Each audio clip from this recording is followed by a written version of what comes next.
All right, here we go. Patriots week. Bills back in prime time. Winter Warrior special rivalry uniforms going on for this one. Kevin Carroll, Andy Young, Buffalo End Zone podcast coming your way once again as we get ready for a game, Andy, that maybe in August kind of overlooked, but with how the season has been playing out right now, how the Bills' head struggles with the Saints at time. You got the Patriots coming in at 2-2. The Bills still perfect on the season, one of only two teams left.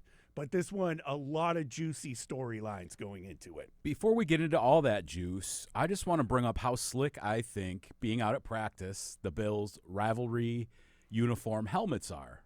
I think they're really cool. I think it's a departure from the normal color scheme for the Bills, and I like them a lot. See, we could get into, I love talking uniforms. Yeah.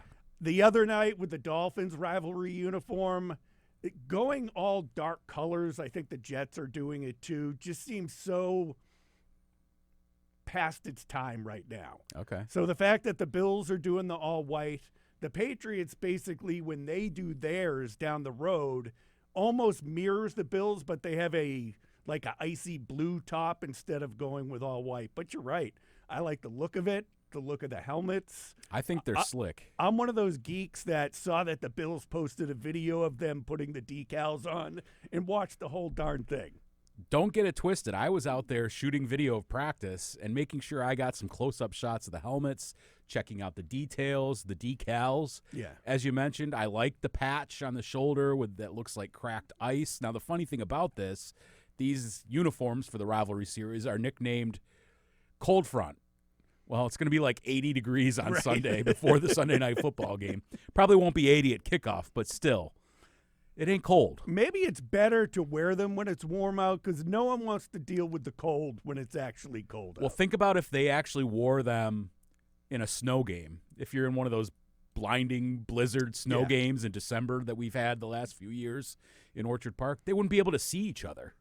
That's true. I'm going to try that in Madden later on tonight. Get it. Get it. Let's get into the game, man. See how it goes. So, Andy, Bills' home winning streak now up to 14 games. So that is the jumping off point. But we also take a look at it, and here comes Stefon Diggs. And let's not forget about Mack Hollins returning to Buffalo to play for the first time since they left the organization. Ah, yes. The old friend Stefon Diggs, Yes. the former Buffalo Bill who had some spectacular seasons in his 4 years with the Bills, but the end was rocky, right?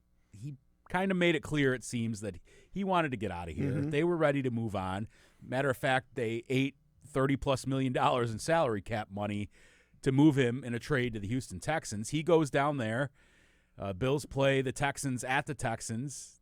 Diggs gets the better of them in that game, in a terrible game for the Bills. Horrible. And then he gets hurt, tears his ACL. He's out the rest of the season, starts over again this season with New England, and he's been pretty good so far. Had his best game of the season. I think he had 6 catches, 101 yards in the Patriots' absolute thrashing of the Panthers last weekend.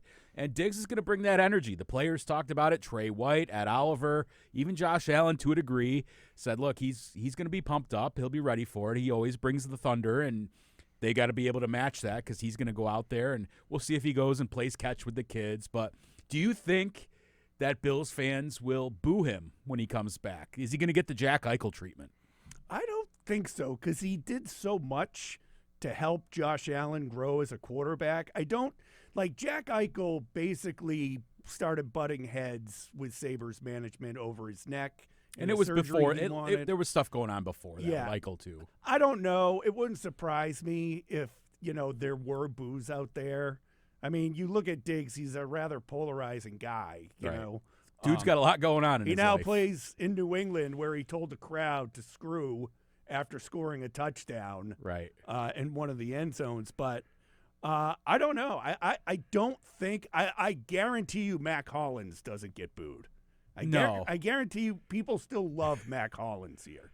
Well, people won't even wear shoes to this game because of Mack Hollins. Bills players still don't wear shoes coming off the field because of Mack Hollins. I think that you'll probably get some boos for Diggs just because, number one, it's Sunday Night Football. It's a rivalry game. People are going to have all day long to get a little lathered up in the parking lot leading into this game. And you know what? Diggs, for all the good he did here, seemed as though he wanted out. And I think that's the part where fans might come at him, because they're okay when guys leave because, they get cut because of injuries. Right. They don't force themselves out. And from what we understand, it seemed like Diggs didn't want to be here. They had a little rift. They didn't want him anymore and made it happen. So to me, there's a pretty good chance he hears some boo birds. I think you'll hear some cheers too. But, Bills and Buffalo.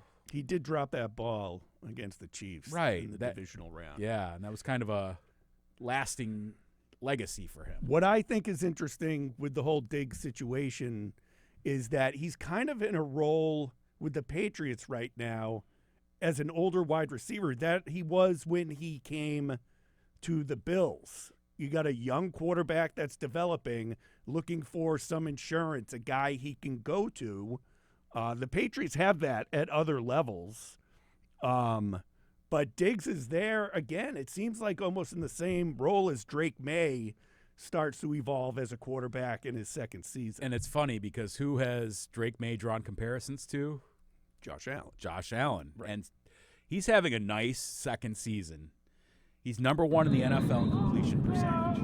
He's 6th in passing yards. He's 5th in passer rating. So he's doing some good things there. We know he's athletic and he's got the big arm and he says he does the right things. Sounds awfully familiar, doesn't it? Yeah, he's one ahead of Josh Allen in that passer rating thing. Allen is right behind him there. 7 touchdown passes, 2 interceptions. He's been sacked 13 times, though, Andy, and that's a lot after 4 games. Yeah, I mean, if there was ever a chance for the Bills' defense, which has kind of struggled in that department at times, getting home on the pass rush and bringing the quarterback down, maybe this is a chance. Now, he is very athletic. He can run around. He can extend plays. So you've run into this same thing that you've run into every week so far this season, which is mobile quarterbacks. Even Tua got out on them in scrambling situations. Spencer Rattler last week had some success. I think that obviously Lamar Jackson does. Justin Fields can. They kind of hemmed Fields in for the most part. Yeah. But this is another case where they're going to have to get after a guy who can scramble around and avoid the pressure. Now, so far, they haven't been able to avoid the pressure, or at least the sacks as much. Mm-hmm. So maybe this is a get-right game for Greg Rousseau. If Ed Oliver's back in the lineup, who practiced this week, practiced on Wednesday, that could help too. Joey Bosa, maybe he can get home, or somebody else. Not getting home has been the bugaboo, Andy, and not as much against the Saints as the game went on, but it looked that way early, getting a team off the field on third in decent amount of yards. And the Patriots are pretty good at doing that. And, when you bring up comparisons to Josh Allen, one of Drake May's thing is that he can run like Allen did when he was younger, which May, early in his second season, might still – that's the go-to for him to get out of trouble. Yeah, third down defense has been a trouble spot for the Bills all season. It seemed to get better in the second half against the Saints, and then they started to struggle on first and second down. So it kind of flipped the script in that game. Obviously, the running game got out for the Saints with Alvin Kamara, with Kendre Miller, and Rattler doing some damage there too. So they've got a bunch of things to correct and fix that have been plaguing them for quite some time. Even at the height of the best Bills defenses a few years ago, when they're in the top 5 of yards allowed, points allowed, things of that nature, they still gave up rushing yards. Mm-hmm. The problem with that is, okay, if you're going to give up rushing yards, well, you certainly then can't give up third and long situations. So, you finally get yourself in an advantageous position. It's 3rd and 8. You gave up you got a tackle for loss on first down, incompletion on second. It's 3rd and 8. Pin your ears back, go get the guy and cover. Yeah. Well, that hasn't matched up. It hasn't married. Sean McDermott's talked about that several weeks in a row now, that the pass rush and the coverage have to be working in unison. It's not just like, all right, Joey Bosa and Greg Rousseau go, and then everybody else just falls back and waits for something to happen. The way that the defense plays that matters, and they just have not been able to get that right for whatever reason. So Milano potentially comes back this week. Ed Oliver potentially comes back this week. Dorian Williams didn't practice today, which is Wednesday as we're recording this.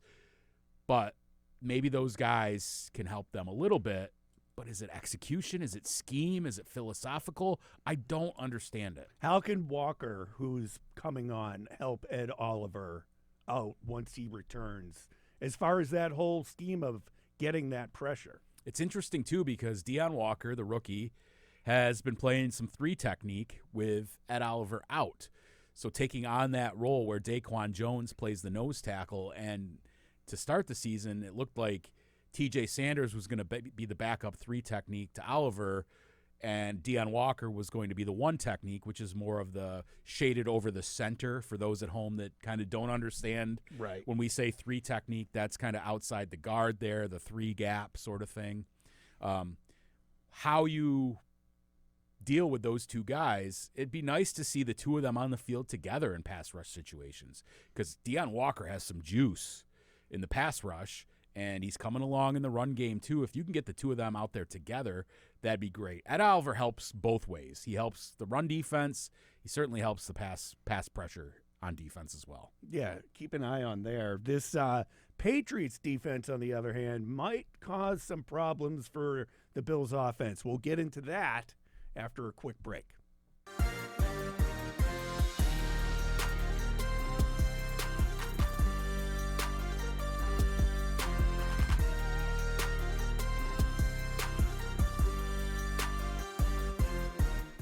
All right, welcome back, everybody. The Bills offense with Josh Allen. Of course, they're going to be able to do basically whatever they want. But, Andy, when we look at the Bills facing this Patriots defense, the team's 2-2 on the year, but the defense has looked solid so far.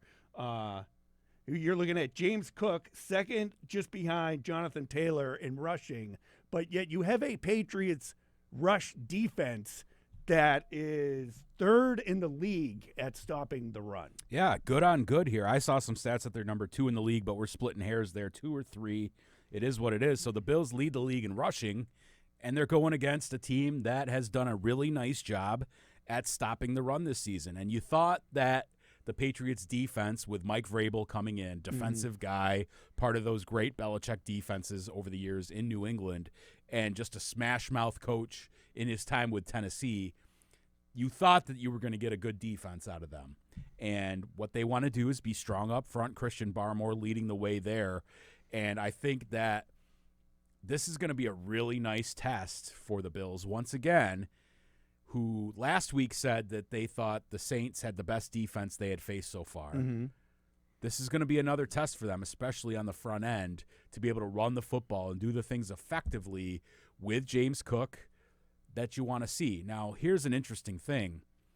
When we talked to Joe Brady, the offensive coordinator for the Bills, earlier this week, he said, I need to do a better job of getting Ray Davis and Ty Johnson touches. Okay. And so James Cook's usage is up. I believe he was at like 73% of the snaps against the Saints. And we talked so much about him being maybe under 50% going into the season. Well, he's been so good. And both McDermott and Brady said there's a tendency when that's going on to ride the hot hand. Right? Absolutely. To when a guy is playing at this level, like James Cook is playing, to continue to utilize him, to go back to the same plays that are working, because he's playing at a different, like, he's shown that he's one of the best running backs in the NFL right now.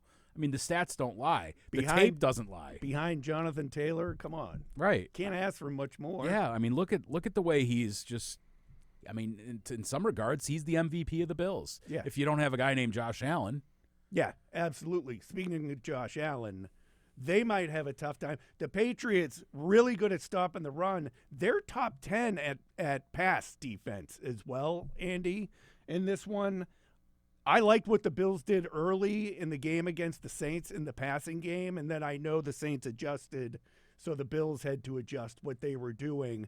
But these lulls that the passing game and the offense get for a couple of games here, the Dolphins game and the Saints game, that are just head-scratching. But the fact that they can turn it on whenever they want, I'm real interested to see how they approach the Patriots in the passing game in this one. You know, I know fans get frustrated, and sometimes when I'm sitting in the press box watching a game, I can sense that frustration and just me questioning, like, why can they move the ball up and down the field on the first two series against the Saints, and then it stalls out, and you stop throwing the football or as much. Part of me just wants other fans to, like, sit and watch Red Zone or sit and watch other games and kind of remember how good you have it with the Bills offense. Because, oh, my God, they didn't score for 3 straight drives. They're still putting up over 30 points a game, every single game. Yep. Watch some of these other games. They can be just an absolute slog. And because you're not personally invested as a fan sometimes, you watch another game and you're like, oh, Chargers punted, big deal. Where the Chargers fans are going, oh, my God, what's Harbaugh and Herbert doing? They should be scoring every time. They should be putting the throttle down on these teams. So I totally understand the frustration about why the Bills seemingly have these times where they turn to the run too much, they get a little conservative, but at the same time, they're putting up massive amounts of points. They're one of the league leaders in a lot of those categories. And the other huge part of this is they're not turning the football over. Josh Allen had the offense's first turnover of the season in 4 games last week on a throw the ball down the field. Ill-advised pass, but it was 3rd and long, so why not? Arm punt, as people like to say. Yeah. Take your shot with Keon. So when they're playing that brand of football, they're not putting the ball in harm's way. They're not having Josh Allen force things. And I think that's been such a key to success for a guy who's an MVP. So I want to couch this and say, oh boy, Bills fans totally get it. You get mad when your team allows the Saints to be in a game or you think they should score 50 against the Dolphins. But you got to remember that the other team plays too. Coordinators aren't perfect. Josh Allen is not perfect, although often is very close. A lot of people think he's perfect. And so just kind of cherish the fact that you're watching this offensive football team that even when you think they're not playing that well, they are. Now, don't get it twisted. They certainly could do more, and I said it last week against the Saints. Keep passing the ball. You were having some success there. Keep throwing the football. Joe Brady even said it. He looked up in the 4th quarter and said, man, I haven't gotten Dalton Kincaid the ball once today. Let's call a couple plays for them. Guess what? Touchdown. Yeah. And that's the point you made is, oh, they can just turn it on when they need to. That's right. The good part about the Bills. Like, we haven't got the ball to Keon Coleman.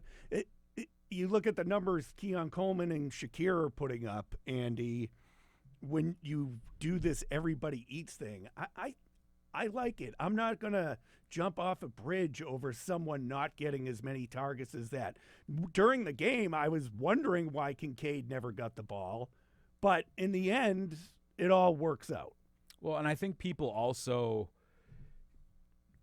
they remember how the offense was a few years ago when you had Diggs at the height of his powers, and thinking about when he put up 127 catches for 1,500 yards, 103 catches for 1,200 yards, 108 catches for 1,400 yards, 107 catches for 1,100 yards. And you're not seeing that from the Bills, and you get used to this explosive outside passing game, deep ball offense.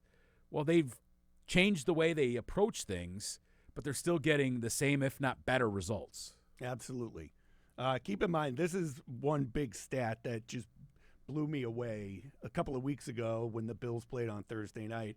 Patriots ultimately lose to the Steelers, have 5 turnovers on offense. They should have won that game. But that defense only allowed 1 touchdown off of those 5 turnovers. The Steelers' other touchdowns came in a regular fashion, not off the turnovers. So the Bills are going to have their hands full in this game. Josh Allen sacked a few times last week. We'll get to the point spread, but I think it's a little higher than it should be. Absolutely. And I think that this is a game. This is a test for the Bills. This is a divisional opponent. This is a team that everybody said, all right, Patriots, they're on the come up. They could compete for a wild card spot. I said during, I think, our preseason preview, wouldn't be surprising to me at all if the Patriots were able to nip the Bills in one of these 2 games this season. So I think this is going to be a good game. Absolutely. All right, up next we're going to take a look around the AFC. because it's a little different than where we were a week ago. We'll be right back after a quick break.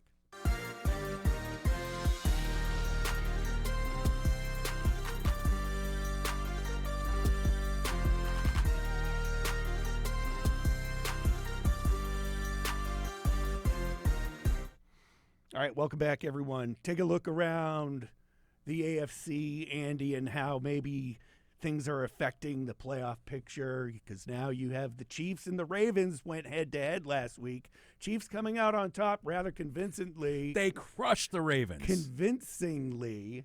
Ravens now 1 win on the season. Chiefs up to 2-2, maybe looking like they're back to being the Chiefs. That will be a problem. Mahomes, 4 touchdown passes. Xavier Worthy back in the lineup, and apparently all is well in Chiefs Kingdom, right? Yep, not with the Ravens. They looked pretty darn good. The Ravens, to me, is really puzzling. Lamar, again, struggles in a big spot in a big game, and we heard it all week since then. A lot of people think that the Chiefs are in Lamar's head, and now he gets hurt, and he potentially could miss some time. We'll see what happens with his hamstring. Yeah. Their defense is banged up, too, and obviously is not as good as advertised. The Bills hung 41 on them.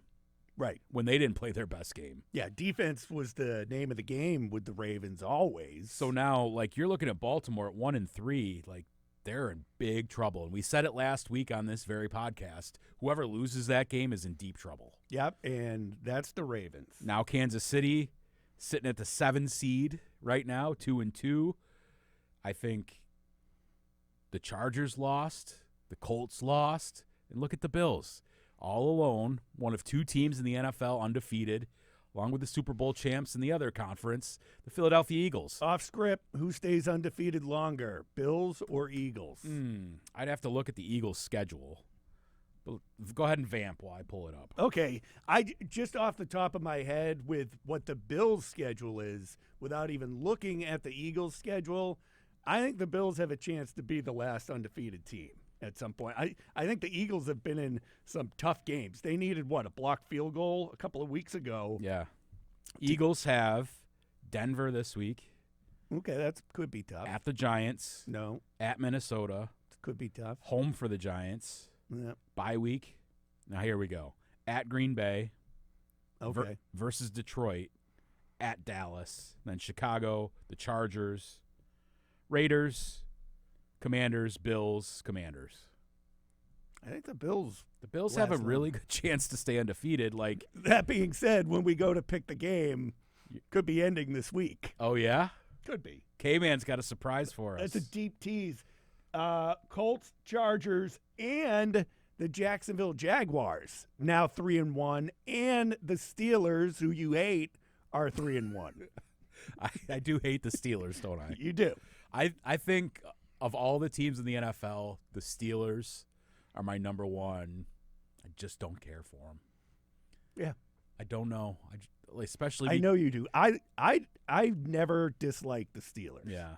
I was always growing up, couldn't stand Miami because I was a Bills fan as a kid. Couldn't stand Miami. Then it was New England because of their reign of terror. And then it was Dallas and the Steelers, the two of them. Always hate And Dallas and the Steelers were like the two 70s America's teams, kind of thing. And I just couldn't stand them. Still can't. That's fair. Yeah. I mean, there are versions of Steelers teams I dislike, but I always. And I grew up around, I grew up in Jamestown, which is on, the very border of Pennsylvania, and a lot of Steelers fans in that territory too. Yeah. And they would always, as kids, throw it in your face, that kind of thing. So I think that's where some of that comes from. I can see that. And then they just have not been good to me the last several years, especially since Roethlisberger left his prime. Yeah. And somehow they just still manage to be like 10-7 every year and get into the playoffs. Now with Aaron Rodgers there, they're likely to do it again. Maybe even a little damage. How did the picture in the AFC change for you? So you thought that the Chargers were the number one threat to the Bills. Do you still believe changed. that? Yeah, it hasn't changed for me. Even with the loss to the Giants. Yeah, I mean, the Giants were in a situation. They got Jackson Dart out there. I mean, the Giants are screwed with Malik Neighbors now done for the season. But I just think that was a game like the Bills versus the Saints, where on paper it looked like it should be very one-sided, and this one just didn't go the Chargers' way. Chargers come from L.A. out east. Can't make too big of a deal about that, but I still, with Harbaugh there and what the Chargers have, I think they'll rebound from it. I think they have the Commanders coming up next, so that should be a good game. I think that I've kind of switched because Baltimore lost, and they're kind of hurting right now. I still think the Chiefs are the biggest threat to the Bills. Not necessarily to get the 1 seed, we'll see. Yeah.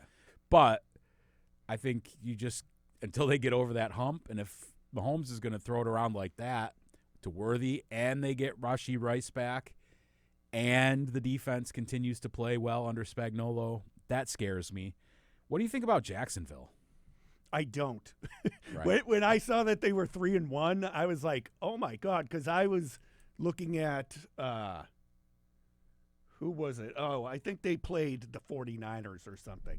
I'm like, I didn't even pay a bit of attention to that. I was actually shocked that the Steelers were 3-1 as well. By the way, the 4 teams the Bills have beaten have a combined 2 wins. Okay, well, you play what your schedule is, right, Andy? We're going to dive into the spread and everything else with Bills Patriots coming up after a quick break and a check of your game day forecast.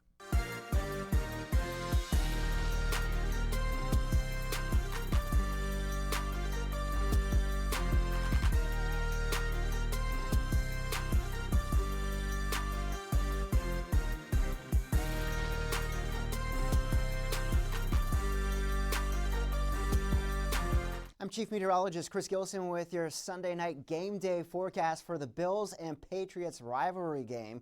It is going to be a beautiful Sunday for tailgating before the game on Sunday night, shortly after 8 o'clock for kickoff. We're looking at high temperatures on Sunday afternoon into the upper 70s, so feeling like early September for Sunday night football. And even as we go beyond kickoff, those temperatures staying fairly mild through the game, with temperatures hovering in the low to mid 60s. All right, we're going into, or we're in October now, Andy, and the weather is still like early September, and that includes coming up for Sunday Night Football. By the way, we want to take a moment to acknowledge that now our Wednesday or our middle of the week Buffalo End Zone podcast also airing on Spectrum News 1 on the television side as well. Yeah, really excited to continue to expand this platform all over the place. So if you want to watch us on TV, hi at home if you're watching us right now, but you can also still watch us on our live streams when we record this live on YouTube and Facebook. You can also go back and watch it on the YouTube Buffalo End Zone page, and you can watch it on Facebook. You can watch or listen to it on SpectrumLocalNews.com, and then the audio versions, as always, on Apple and Spotify. So we are everywhere. Exciting times, and like I always say, we have to thank Josh Allen's arrival and the Buffalo Bills being good. For all of this, the Bills are good.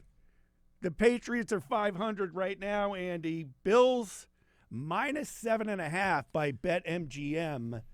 I think that is way too big. I'm going to take the Bills not to cover this one. Yeah, I'm going to say they will not cover this one.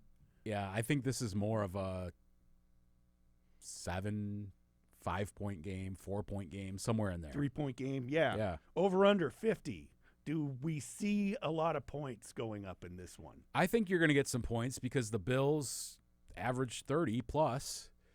It wouldn't be shocking if we're talking about then one-score game that the Patriots put up 24 or 27.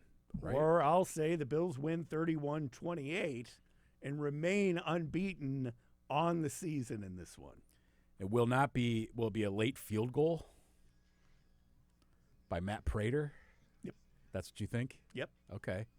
Because I was going to say Tyler Bass, and I forgot to mention earlier that the guys on injured reserve, yes, Maxwell Hairston, Tylen Grable, and Tyler Bass, have not opened their 21-day practice window yet. They are eligible to return now, but their practice window has not been opened because they're not ready to go yet. But I think Bills 31-24. Okay, fair enough. Last season when they met twice. The Bills won 24-21, and then that last game, all the starters were sitting for basically most teams. Josh Allen played one snap to continue his starting game streak. And James Cook got his touchdown right. and then went out. Yeah. Patriots won that one 23-16. All right, we've taken a look around the AFC. More news from around the NFL coming up after another quick timeout.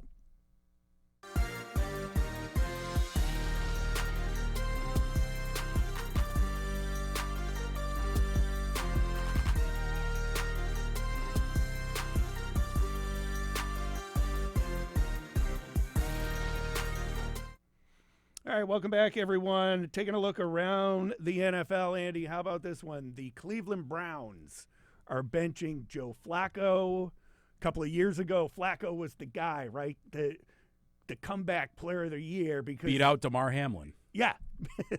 And a lot of teams thought he'd be the savior, gets the start to start the season for the Browns, but here the Browns are. They're benching him, Andy, and going with Dylan Gabriel. I thought it was Peter Gabriel. Shocking the monkey. Shocking the monkey tonight. Love it. I wouldn't expect you to go there with that. That's Love awesome. the 80s. Best Peter Gabriel song. What am I going to say? In Your Eyes? I don't know. I did like that song when I was in high school. Yes. Okay, go on. Okay. Yeah, I mean, they had to. Flacco not playing well. They need a spark on offense. Their defense is pretty darn good. Their offense is putrid. There's going to be a lot of talk about, like, holy crap, Shedeur Sanders can't get in there yet. He's still the third quarterback. Still number 3. Right. Will he be for week 6? Will Shedeur Sanders be starting? I don't know. I doubt it. But here's the funny part with that. Apparently there were reports out that he didn't want to go to the Ravens because he didn't want to sit behind Lamar Jackson. Well, now he's with the Browns, and he can't even jump Joe Flacco at 85 years old or a fellow rookie. So, I mean, that's not good for Shedeur Sanders. I think he's talented, and maybe he can work his way into it, but that's got to be disappointing for him to be number 3 after they bench the old guy and then start another young guy over him. It's early in the season. I think they could reach a point where it's, what do we got left to lose? Let's let him get some run out there. Well, even if Dylan Gabriel goes out there and struggles for a couple of games, then they're like, all right, we're still tanking it here. Let's put Shedeur in now and see what he's got, to your point.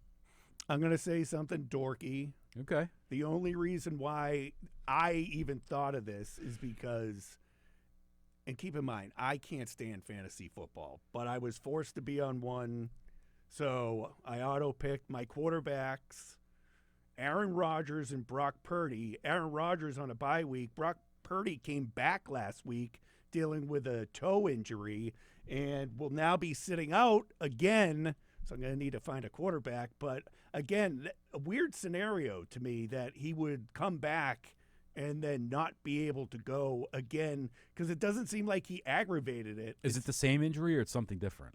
I read it's the same injury. Okay. Maybe he got out there and it just felt worse and he couldn't get through it. I don't know. No, and I understand that, but it just seems like the way I read it was maybe we shouldn't have brought him back so quick. That's a problem for the 49ers. Yeah. They constantly are just decimated by injuries. I don't know what it is about that team at key positions. Like they have 2 wide receivers. They're two wide receivers out too, Pearsall and Jennings. Yeah, I mean, and then Ayuk is still from last year and his whole deal. So like, it's kind of messy for that team, which is a really good team, and I think Shanahan gets the most out of them. But I mean, are you confident that McCaffrey's going to play a whole season? Right. Brock Purdy dealing with issues again, Just a mess there, and yet they're still going to remain in the mix. You know they will because they have so much talent. Like their organization does a really great job of drafting, developing, and having guys that are really talented that can keep you afloat even when things go catastrophically. Monday Night Football this week back down to 1 game. Andy, I love the double-header Monday Night Football stuff. Why we just can't have that all the I think everyone thought the Dolphins and Jets were going to be a dud, but that game turned out to be pretty fun watch. I actually prefer, if they're going to do the doubleheader, that they're not same start times or like even the staggered. I want one to end and then a West Coast game starts at 10 o'clock. Which they've done before. Right. I don't necessarily like the 2 games going on at once, same time zone kind of thing, because primetime games feel special to me. There should only be one you're watching at a time. So I guess you're used to Sunday at 1 o'clock. There's 8 or 9 games going on, right? Remember during COVID when they'd have a 5 o'clock game? Yeah, the Bills. And then on a Tuesday. Game. They played on a Tuesday. I mean, can't we do something like that? Well, let's not go back to COVID times, please. Don't get me started on COVID, Andy. But yeah, I like it. I like having the option of multiple games in case one turns out to be a dud. You can turn to the other one. I gotcha. But this week, it's just the Chiefs and Jaguars, which I could care less about a few weeks ago. Now it seems like a must-watch game to see how you're going to judge the Jaguars moving forward and if the Chiefs are legit back in the flow of things. Because if the Jaguars are as good as their record says they are, they could hand the Chiefs their 3rd loss of the season. I don't see it. I just have never been convinced of what Trevor Lawrence and that operation is doing. Now it's a new coach, new staff. They've got a host of talented players. This will be a big proving ground for them. This is a game where if they come out with a win, then people are going to say, all right, they're for real. And again, the Chiefs are in trouble. Real quick, I forgot to mention, you brought up the Dolphins game. That Tyreek Hill injury. Oh, my God, yeah. Holy cow, was that horrific. I saw it on X after the fact, and I'm like, oh, my God, I can't believe the way his leg was turned and twisted. It's disgusting. I hate those kind of injuries. There was a time before I got into sports journalism that I wanted to be a sports medicine doctor. Really? And I've known you forever. I've never heard this before. But injuries like that made me say I don't want to do that. And that's kind of like what you do in sports medicine. Like if you're Dr. Andrews repairing all kinds of... Now, I find that stuff sick and disturbing, too. Yeah. Do you remember the Napoleon McCallum injury? No.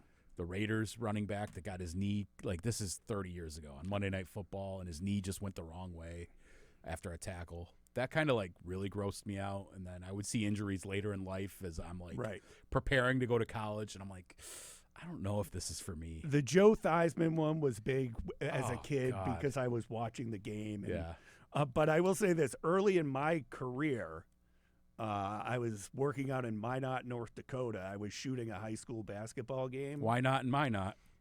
Dang right, Andy. Why not Minot? Air Force Base loved us preempting Seinfeld for high school basketball games. But at any rate, I shot one. Players dive for the ball, go out of bounds. You hear this scream. One of the cheerleaders got her knee run into. And at the time you're shooting the game, you're like, oh, whatever. We went back. We must have watched. It was gruesome what happened to her leg. But kind of like Bloodsport where the guy gets his... Yeah. And, of course, we're all young then. We're all back there going, dude, you got to see this video. Now, don't tell me to look at videos of things going wrong. I'm glad that networks have gotten away from replaying that stuff. I think ESPN did replay that Tyreek injury at one point. Yeah. But they don't go back to it over and over again because you just don't need to see it. The guy was like laughing and smiling on the cart on the way out of there. Right. Like, good luck, man. Yeah, wow. Good luck. You don't want to see that. Quick break, and then we're going to do a 3 and out and then put a wrap on things.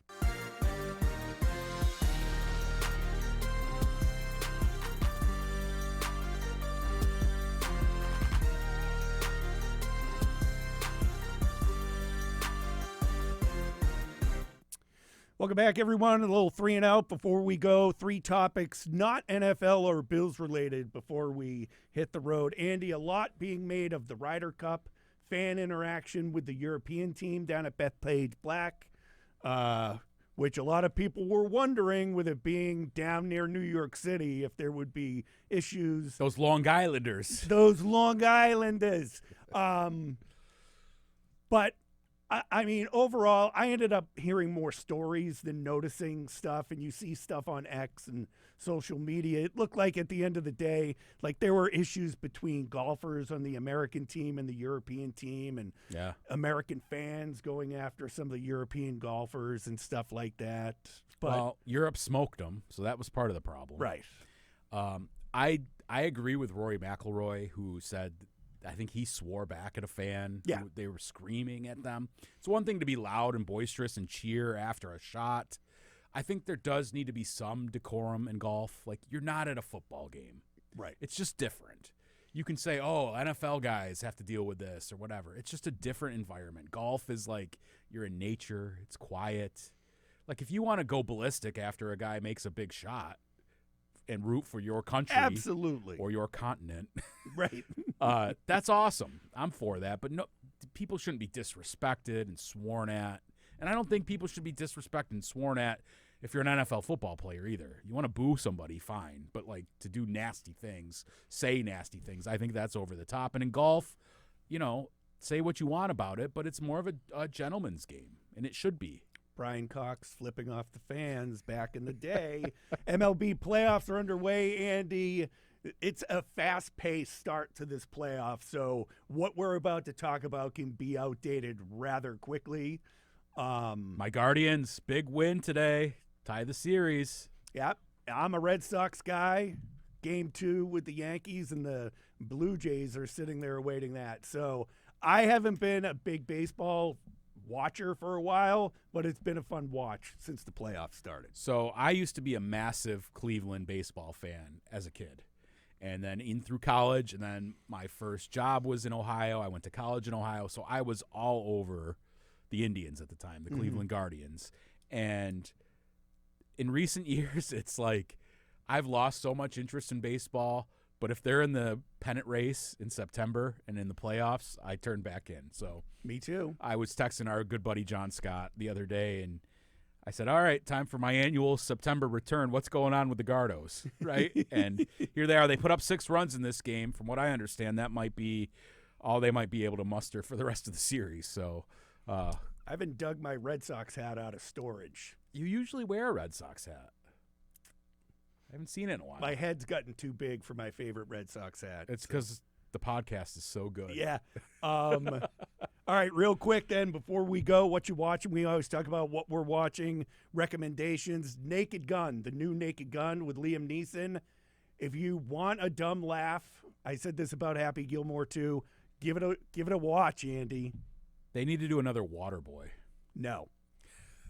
I've watched 5. The accent in that, I couldn't stand it. You didn't Shut like it right that? off. Nope. Couldn't do it. Mr. Coach Klein. Oh, God. Yeah, Naked Gun, stupid movie, but very funny, sophomoric. That's what you need sometimes, though. Like, my wife was getting annoyed because there were times where I would legit just lose it laughing at how stupid something is. Mm-hmm. We know OJ was in the original Naked Guns. There is a ref, and it's kind of funny on how they handle it. I'll have to check that out. But I'm not going to ruin it. But it was good. I didn't know it was on a streaming service yet, but it is, and I watched it, and I highly recommend it. That's going to do it, Andy. We're going to wrap things up right now. Bills Patriots coming up on Sunday just after 8 o'clock, and we'll have more podcasts coming up next week. Thanks, as always, for joining us.